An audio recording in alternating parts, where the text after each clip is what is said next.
Bismillah, assalamualaikum warahmatullahi wabarakatuh. Alhamdulillah, salatu wassalamu ala rasulillah wa ala alihi wa sahbihi wa sallama taslima. Nah, kita lanjutkan pengajian kita dari kitab Samanuna Sababan Lin Najati Minan Nar, 80 langkah agar selamat dari neraka jahanam. Sekarang kita masuk ke poin yang ke-35, yaitu ar-ridha bi qada'illahi. Ridha terhadap ketentuan ilahi. Kita tahu bersama bahwa rukun iman yang keenam adalah al-imanu bil qadari khairihi wa syarrihi minallah. Beriman terhadap takdir yang baik atau takdir yang buruk semua datang dari Allah Subhanahu wa taala. Kita tahu Pak bahwa kita hidup di alam semesta ini itu berkisar, keadaannya itu berkisar antara baik dan buruk, sehat, sakit, miskin, kaya. Nah, tidak ada orang itu yang dia sakit terus. Kadang dia sakit, kadang dia sehat. Nggak ada pula orang itu kaya terus. Kadang dia silih berganti kondisinya dalam mengarungi kehidupan dunia ini. Maka yang dituntut oleh manusia adalah as-sabru indal musibah wa syukru indan ni'mah. Bersabar atas suatu kenikmatan, atas suatu musibah, dan bersyukur atas kenikmatan yang dia rasakan. Nah, sekarang permasalahannya tentang ridho. Ridho itu adalah menerima ketentuan ilahi tanpa ada murka, tanpa ada marah, ketika dia merasakan sesuatu hal yang tidak menyenangkan. Maka kita lihat ini Pak, ridho ini nanti mengarah kepada dua hal. Yang pertama adalah perbuatan Allah. Tak kala kita ditimpa sakit,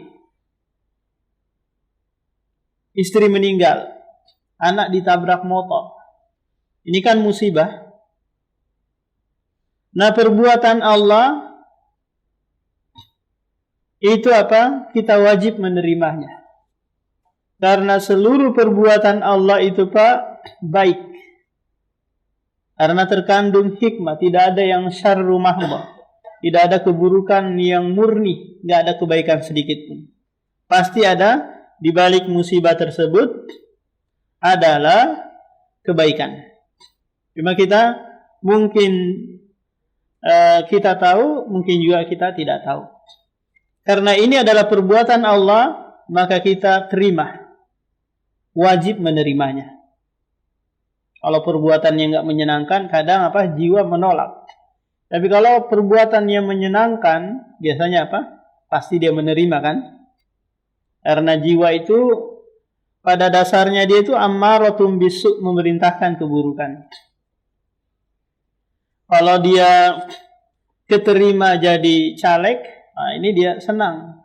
Tapi giliran nggak ada suaranya atau hilang, dicuri suaranya menurut dia, maka dia bisa stres, teriak-teriak, habis uang, minjam sana sini untuk dia dipilih. Ternyata dia nggak dipilih-pilih. Maka kalau dia ridho, kondisinya sama. Mau dia diterima, mau dia dipilih atau enggak, dia sama kondisinya. Ini namanya apa Pak? Ridho terhadap putusan ilahi. Ini dari sisi Dari sisi perbuatan Allah. Wajib kita ridhoi. Kalau enggak, nanti bisa kita murka. Yang itu bisa berujung pada ingkar, mengingkari ketentuan Allah. Dan ini bisa terjatuh pada dosa besar. Yang jadi masalah sekarang adalah al-maqdi atau objek atau maqdi yang ditakdirkan, yang dikodokkan. Maka di sini kewajiban yang pertama adalah sabar. Paham Pak? Sabar. Ridho ini tingkatan di atas sabar. Dia hukumnya nanti sunnah. Hukumnya sunnah. Contoh, dia ditabrak motor oleh orang gitu. Padahal dia menang. Yang nabrak itu yang salah. Kalau dia bilang kepada orang yang menabraknya itu, Pak, syukron Pak, Bapak sudah menabrak saya. Bapak ada yang sakit kah? Ada yang perlu saya obati, saya bawa ke rumah sakit, padahal dia ditabrak ini. Paham? Berarti apa? Dia ridho dengan takdir yang dikenakan kepadanya. Alhamdulillah Pak, dengan sebab Bapak nabrak saya, Allah mencintai saya. Allah menggugurkan dosa-dosa saya, mengangkat derajat saya. Berarti apa Pak? Dia ridho terhadap musibah yang dikenakan kepadanya. Kalau dia bilang nggak ada ngomentar sedikit pun, cuma dia nahan diri, ini namanya apa? Bersabar. Kalau dia bilang, matamu taruh di mana? Dia ngomel-ngomel dengan suara atau dengan perbuatan, bahkan memaki-maki, berarti apa? Dia tasakhut, dia murka. Paham? Padahal yang menyebabkan terjadinya tabrakan tadi itu ada dua unsur di situ. Ada campur tangan Allah, juga ada campur tangan manusia. Nggak boleh kita mengatakan ini murni perbuatanmu. Ini nggak ada campur tangannya oleh Allah Subhanahu Wa Taala. Nah, ini kita nanti masuk dalam akidah Qadariyah yang menganggap bahwa yang baik-baik itu hanya datang dari Allah, yang buruk-buruk bukan dari Allah. Kita nanti masuk dalam majusi hadhil ummah, majusinya umat ini. Padahal yang buruk maupun yang baik itu datangnya dari Allah Subhanahu Wa Taala. Jadi itu Pak, kalau kondisinya tidak menyenangkan, maka sikap orang itu akan berbeda-beda dalam menyikapi musibah tersebut. Jarang kita dapati orang yang ridho, atau tingkatan berikutnya yang tinggi adalah bersyukur. Masya Allah Pak, syukron Pak sudah menabrak saya. Ini jarang. Ini kecuali dia punya keiman yang sangat tinggi gitu, yang dia tahu di balik musibah banyak kebaikan yang dia akan peroleh. Minimalnya apa? Allah mencintainya. Sebagaimana Rasulullah sallallahu alaihi wasallam bersabda, "Innallaha idza ahabba qauman ibtalahum." Sesungguhnya Allah apabila mencintai suatu kaum, maka dia pasti akan menguji orang tersebut. Wa idza radiya falahu ridho. Jika dia murka, Allah pun murka kepadanya. Jika dia ridho, maka Allah pun ridho kepadanya. Nah, yang jadi masalah di sini Pak, kita harus perhatikan dalam mempelajari tentang takdir ini. Kita harus mempelajari tingkatan demi tingkatan. Yang pertama adalah tentang ilmullah. Apa maksudnya ini? Apapun yang akan terjadi sekarang ataukah nanti, semuanya sudah diketahui oleh Allah. Sejak sebelum 50.000 tahun diciptakan apa?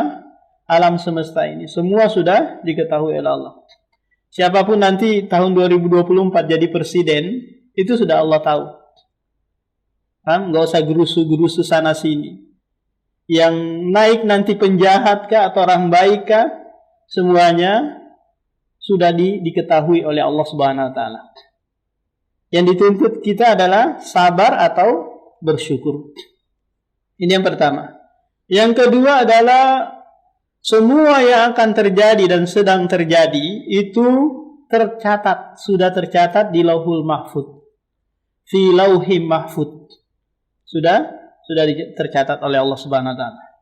Tatkala Allah menciptakan kolam, kemudian memerintahkan kepada kolam tersebut, uktub ma huwa kainun ila yaumil qiyamah. Catatlah apa yang akan terjadi hingga hari kiamat. Coba perhatikan Pak, hingga hari kiamat. Setelah itu tidak ada pencatatan lagi. Ketika nanti pembangkitan dari dari kuburan menuju padang mahsyar, ini tidak tercatat di Lauhul Mahfuz. Dan kemudian yang ketiga, masyiatullah, kehendak Allah. Apapun yang terjadi, buruk maupun baik, itu semuanya sudah dikehendaki oleh Allah.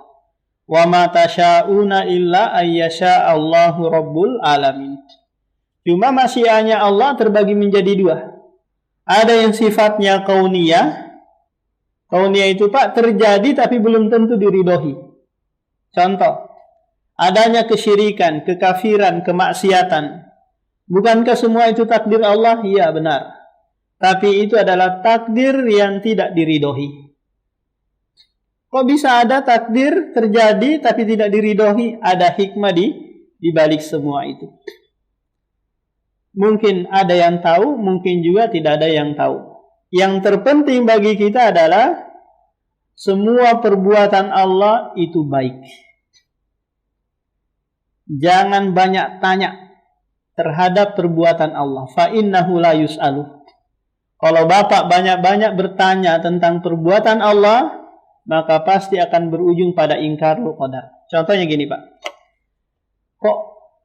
Kok saya sering ini ya, kena musibah ya. Kok saya aja dipecat ya, saya aja dipotong gajinya ya, saya aja digini-giniin ya sama bos ya. Paham? Padahal itu takdir Allah kan? Anda nggak usah nanya. Kalau itu musibah bagi Anda bersabar saja. Nggak usah nanya-nanya. Pasti akan berujung nanti ingkarul qadar.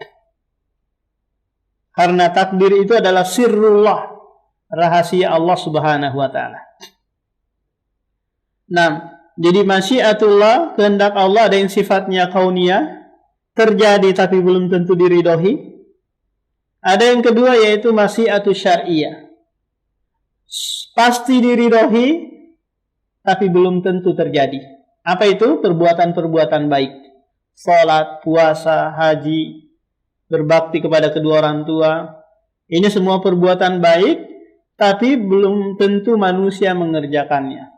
Ada yang mengerjakan, ada juga yang tidak.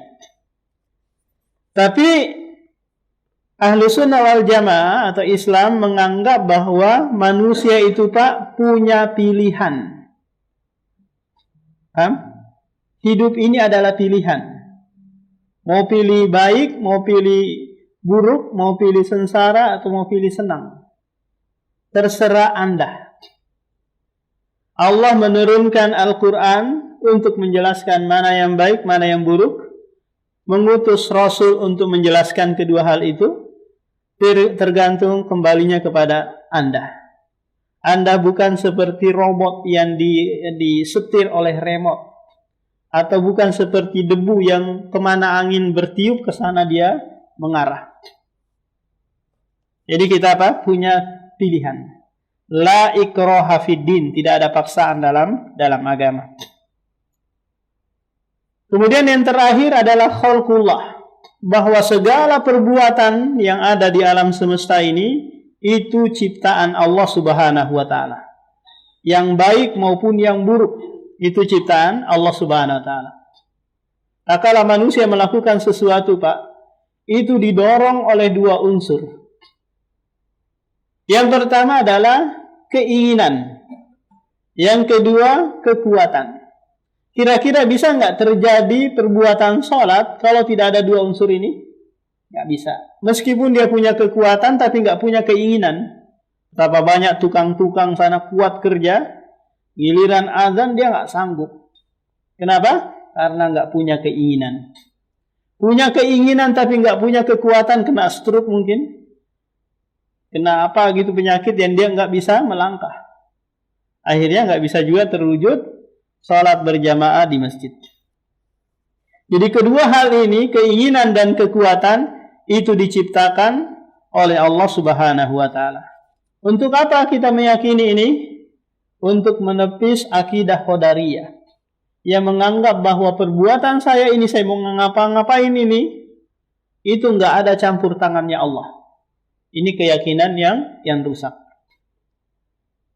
Jadi qada atau takdir minallah walakin kasbu minal ibad. Usaha dari hamba tersebut. Karena dia tadi apa, Pak? Punya keinginan. Jadi tak kala kita ridho terhadap ketentuan ilahi, maka inilah yang menyebabkan kita masuk ke dalam surga dan terjauhkan dari neraka jahanam. Rasulullah sallallahu alaihi wasallam bersabda, "Man ihtasaba salasatan min sulbihi dakhalal jannata." Faqamat imra'atun faqalat awisnani qala isnani. Kata Rasulullah sallallahu alaihi wasallam, hadis ini diriwayatkan oleh An-Nasa'i dari Anas bin Malik, "Man ihtasaba, barang siapa yang mengharap pahala dari 3 anaknya yang sudah meninggal dunia." Disebutkan di dalam kitab An-Nasa'i juga bahwa lam yablughu minal hanas, di mana 3 anak ini meninggal belum mencapai balik, masih kecil. Kemudian orang tuanya mengharap pahala dari kematian anaknya tersebut, maka dengan sebab itu dia dimasukkan ke dalam surga. Kalau dia murka, Pak, marah-marah, robek-robek baju, nampar-nampar pipi, enggak ridho dengan dengan ketentuan ilahi. Ini yang menyebabkan dia dikategorikan sebagai niyahah, yaitu meratapi mayit. Dan ini merupakan umurul jahiliyah, perkara jahiliyah. Faqamat imra'ah, lalu ada seorang perempuan yang berdiri mengatakan, bagaimana kalau 2 aja yang meninggal, wahai Rasulullah? Maka kata Rasulullah, awis nani, atau 2 orang yang meninggal dari anaknya, maka dia juga tetap mendapatkan keutamaan surga. Dalam riwayat yang lain, perempuan ini berharap kalau sekiranya 1 orang aja di diskon lagi. Apakah tetap dapat? Maka tetap dapat. Yang terpenting adalah dia ridho dengan musibah yang dia rasakan. Dalam riwayat yang lain, qala Allah Ta'ala, idza batalaitu abdi bihabibataihi fasabara awwatuhu minhuma al-jannah. Allah Subhanahu wa taala berfirman dalam hadis kursi, idza batalaitu, apabila aku menguji hambaku dengan mengambil 2 anggota tubuhnya yang dicintai. Maksudnya di sini adalah sepasang 2 bola mata gitu. Sepasang mata. Dia buta orang ini, apakah sejak lahir ataukah semasa hidupnya? Maka balasannya kata Allah, awwatuhu minhuma al-jannah. Aku akan ganti dengan dengan surga. Ini kalau Pak? Kalau dia ridho dengan musibah tersebut. Qala an-nabiy sallallahu alaihi wasallam, inna Allah ta'ala la yarda li abdihil mu'min idza dhahaba bi saffihi min ahlil ardi fasabara wahtasaba fasawabu dunal jannah. Allah Subhanahu wa taala tidak rela memberikan balasan kepada hambanya yang beriman apabila dia mengambil orang yang dia cintai dari penduduk bumi, lalu dia bersabar dan berharap pahala kepada Allah selain surga. Apa makna hadis ini? Maknanya, tak kala Allah mengambil keluarga kita dengan cara diwafatkan gitu, apakah anak yang kita sayangi, orang tua atau istri, kemudian kita bersabar dan sambil mengucapkan inna lillahi wa inna ilaihi rajiun. Apa maknanya ucapan ini, Pak? Maknanya itu kita pasrah, Allah mengambil miliknya. Inna, sesungguhnya kami milik Allah.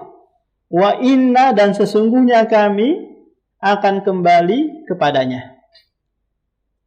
Barang yang dititipkan kepada Anda, tak kala datang orang yang mengambil barang tersebut, apakah kira-kira Anda marah?